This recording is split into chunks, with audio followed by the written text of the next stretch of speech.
Good morning. This is Teacher Jasper once again, and we are still in the lesson about social, cultural, and political change. This is the last installment of our lesson.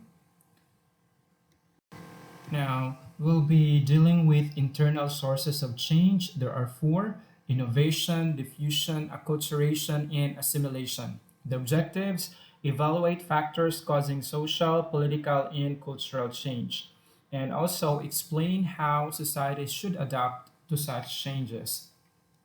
Internal sources. The first one is innovation. Innovation. One great thing that can happen in any society is when people acquire new ideas and change the way they do something. So these are called innovation, which is the process of introducing new ideas, things, and methods in society. That is introduction of something new. It also entails the improvement of things and processes and is primarily driven by technological changes. So normally it's technology. That's the focus of innovation. Now, innovation may take the following forms. We have new technology. This is a major source of social change. Uh, the incorporation of technology, for example, the mobile phone. So it has changed the way people communicate. But however, it is important to note that the new technology itself does not change the society. It is the people's response to the technology that cause change. Again, it is not the technology that causes change in the society. It is the response of the people to the technology. Okay. Now, another one is new culture. Not only machines and material inventions change the world, beliefs and values can also produce dramatic social change. For example, in, let's say, Western societies, rapid technological changes were stimulated by acceptance of the ideals of progress. To a considerable extent, Europe made progress because Europeans believed in progress and underwent rapid social change because they wanted change. So, if we want progress, then we need to change because some of the practices we have are so laid back and they could not compete with uh, the requirement or the demands of the new society. Okay, new social structures.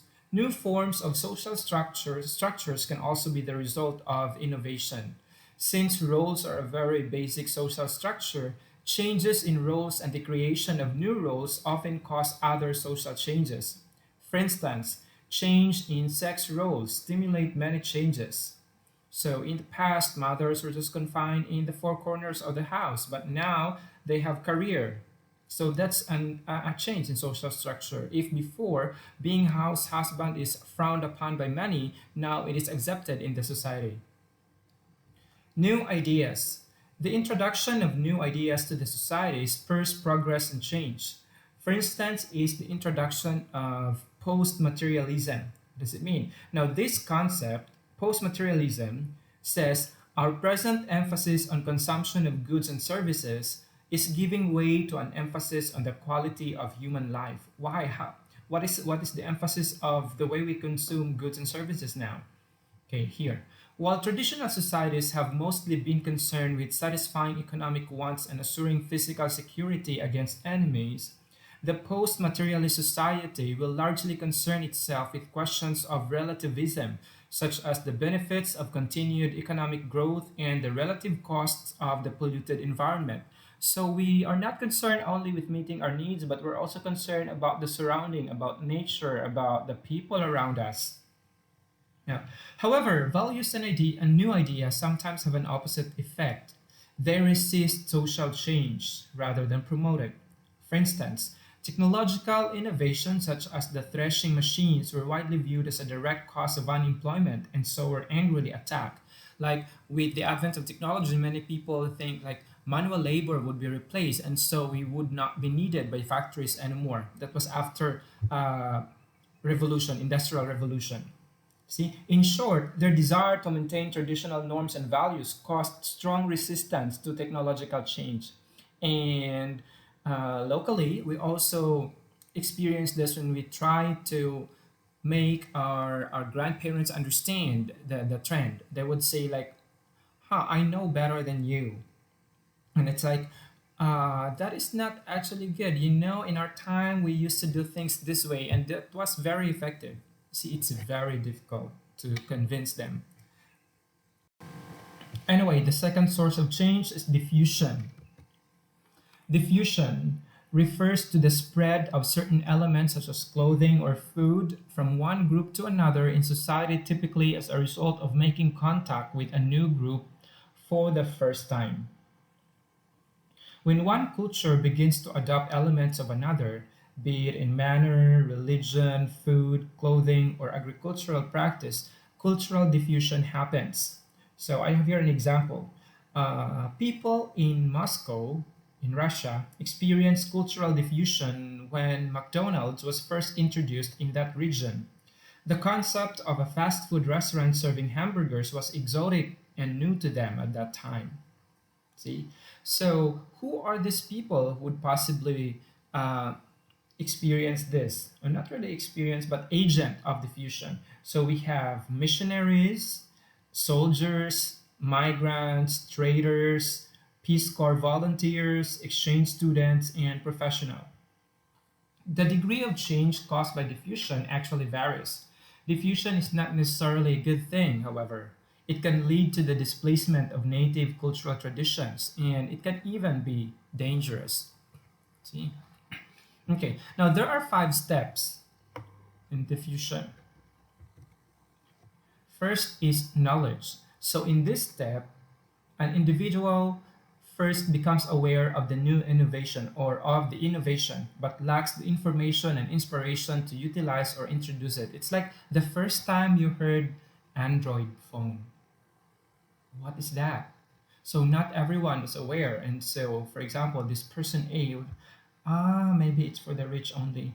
Okay. But anyway, I heard about it. That's knowledge. Next is persuasion. The individual's interest in the innovation spikes and he or she begins to research about it. It's like this person noticed, oh, some of my classmates have Android phones now. What is it exactly? So he or she wants to know more about it. And the next is decision. The individual weighs the positive and negative results of changing to the new idea. It's like he would say, "What if I buy Android phone? What are its advantages and disadvantages?" And so he might observe his classmates talking about how they chatted last night using their phones and how they talk to each other virtually. Okay, next is implementation. In this stage, the individual adds the innovation into the system. He or she also begins to determine the innovation's usefulness.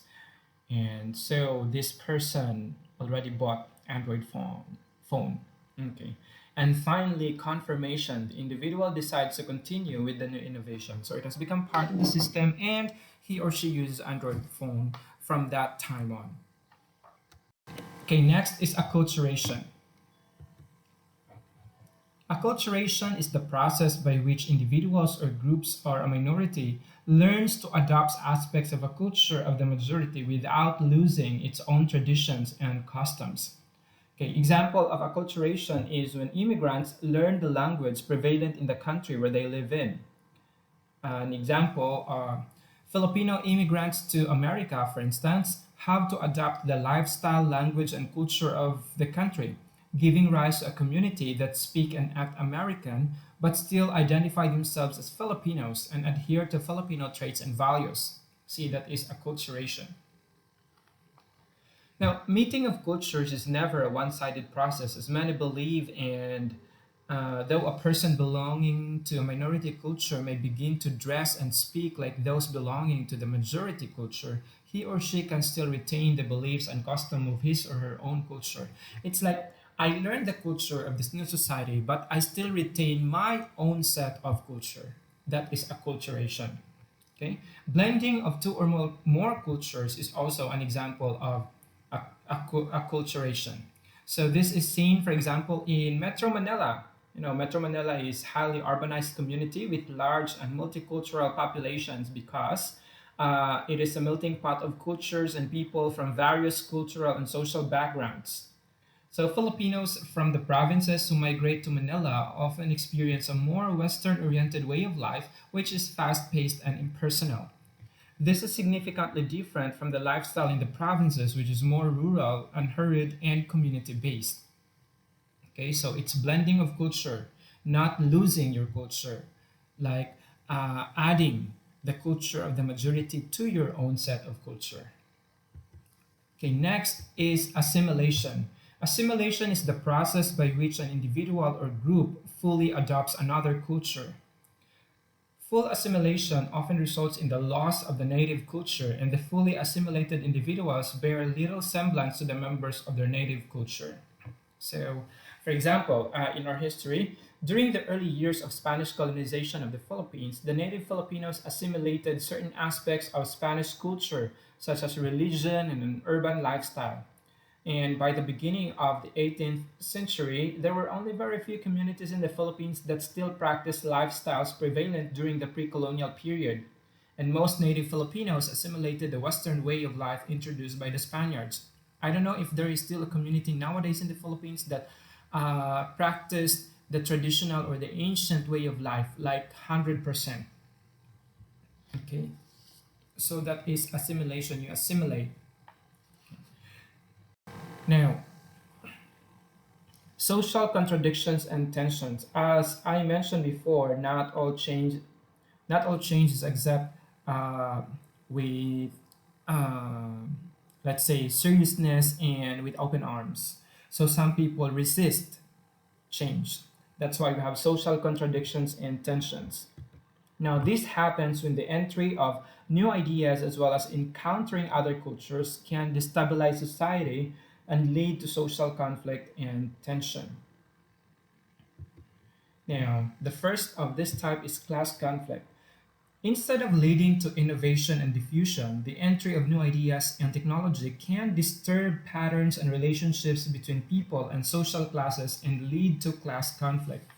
For example, the mechanization of agriculture has led to the displacement of poor farmers who could not afford the increasing cost of technology. This class conflict was comprehensively studied by Karl Marx. I mentioned him before. As discussed, he noted the continuous conflict between the capitalist class and working class for economic and political gains or power. This can also be extended to the conflict that sometimes arises from employer-employee relationship. Okay, that's class conflict. Now, instead of acculturation and assimilation, an encounter of two different cultures can lead to inter-ethnic conflicts. More so if the dominant and minority cultures have a history of conflict and their differences appear to be so fundamentally irreconcilable.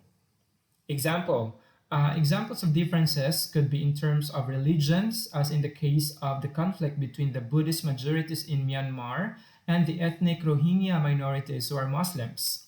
That's inter-ethnic conflict. It may result to looting, death, homelessness, and the fight of large population to neighboring communities. This is why we have some ethnic groups who flee from their land and become displaced, like the Roma and the Rohingya minorities. These people have a hard time adapting to new societies and are often subjected to discrimination, as some countries are not so welcoming of refugees. And that is a fact, and it's a sad story. So, change can result to ethnic conflict. Another one is armed conflict or political violence. Armed conflict refers to armed resistance of non-governmental armed group or groups against governmental forces. These may sometimes be the result of both class conflict and inter-ethnic conflict. Armed conflict is also referred to as political violence, which may come in two forms. We have revolution and terrorism. So, revolution entails a public seizure of the state with the main goal of overturning the government or the existing political structures. Revolutions involve the public and are usually attended by rapid structural changes that usually involve the use of violence. So we have seen several revolutions in our history. The revolution of the Katipunan against the Spaniards, and modern forms of revolution, uh, people power. Okay, next, terrorism. Terrorism occurs when non-state actors use violence against civilians to achieve their political goals, which are in the long run aimed at state actors. So example of terrorist group Abu Sayyaf and the ISIS or Islamic State of Iraq and Syria. Now, change is good, but there are always people or group of people who do not accept and embrace them well. So I don't know how the society balances everything, but it's a fact. We really can't do away with conflict. Even in very small groups, there are always conflicts. Anyway, that's the end of our lesson. Have a great day to all of you.